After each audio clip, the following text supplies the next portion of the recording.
We tend to put great leaders on a pedestal, right? We praise them for making these brilliant, split-second calls under pressure. But what if that's not what great leadership is about at all? What if we've got the whole thing wrong? What if the best judgment calls aren't really decisions in the way we think they are? So let's start with a provocative question. We always hear that the world is just so much more complex these days. But is it? Or is that just a convenient excuse? What if the real issue isn't the world, but that the way we train and pressure our leaders actually makes them less equipped to handle the complexity that's always been there? And that idea leads us straight into something you could call the decisiveness trap. There's this constant, overwhelming pressure on anyone in charge to just act, to be seen doing something, to make a call, and to make it right now. You know the feeling. We're pretty much trained to see quick, confident action and think, now that's a leader. But this is a really dangerous trap. We start to mix up speed with quality. Decisiveness becomes this big performance, and it takes the place of the much harder and way more important work of actual judgment. Okay, so this brings us to the absolute heart of the matter. It's a distinction that honestly changes everything. The massive difference between judgment and decision-making. We throw these words around like they're the same thing, but they are not even close. Let's really unpack this, because it's key. Think of a decision as an event. It's a snapshot, a single moment where you choose A over B. And we usually judge it almost immediately based on how it turned out. But judgment? Oh, that is a whole different ballgame. It's not an event, it's a capacity that you develop over time.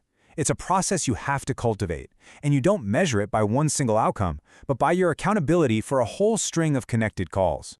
In fact, here's a great definition from leadership experts Tichy and Bennis. Listen to these keywords, they're so important.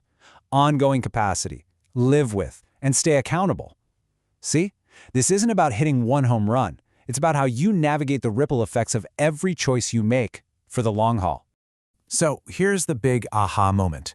The real heavy lifting of judgment happens way before the decision is ever made. It's not about which path you end up picking, it's about how you drew the map in the first place. It's all in how you frame the problem and make sense of all the chaos, long before you even think about an answer. So if judgment is a capacity, something we can actually get better at, then how do we do it? Well, research points to 3 key pillars that work together to create the right conditions for great judgment to show up. The first pillar is sense-making. And honestly, this is the grunt work. It's the messy, difficult process of staring into total chaos and ambiguity and trying to wrestle it into a story that actually makes sense.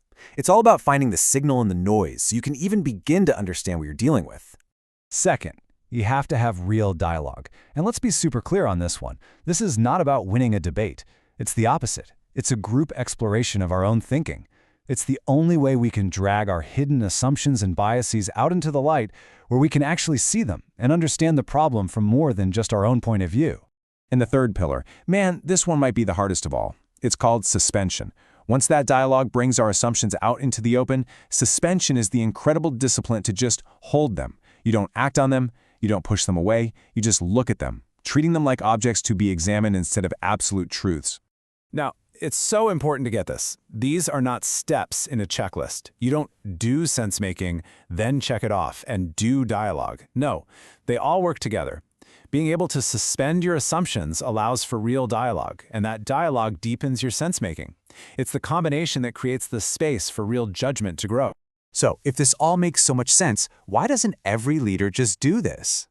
Well, this is where the theory slams head-on into the brick wall of how most organizations actually work. The simple truth is, most companies are accidentally designed to crush good judgment.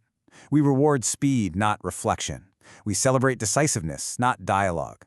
We obsess over the final score, not the quality of the thinking that got us there. And in that kind of environment, if you pause to think, you can look weak. And this creates a really messed up paradox. Think about it. If you make a bad call, but you get lucky and it works out, the system says, great job. It rewards your poor judgment. But if you exercise fantastic judgment and it still fails because of bad timing or luck, you get punished. That's called outcome bias, and it's terrible because it teaches us all the wrong lessons. So where does all this leave us? Well, it leads to a really powerful conclusion that might sound kind of backward at first. The goal here isn't to pick between being slow and thoughtful or being fast and decisive. The goal is to be both. And this, right here, is the key takeaway I hope you remember. The The path to faster, more effective action isn't making decisions faster. It's developing slower, more deliberate judgment. By having the discipline to do that hard work upfront, the sense-making, the dialogue, the suspension, you build such a deep foundation of clarity that when the moment to act finally comes, you can move. And you can move fast with total confidence. So I'll leave you with this to think about. What really changes for you, for your team, for your whole company, when the goal isn't just about making the next right decision, but about cultivating the long-term capacity for judgment? What does that look like?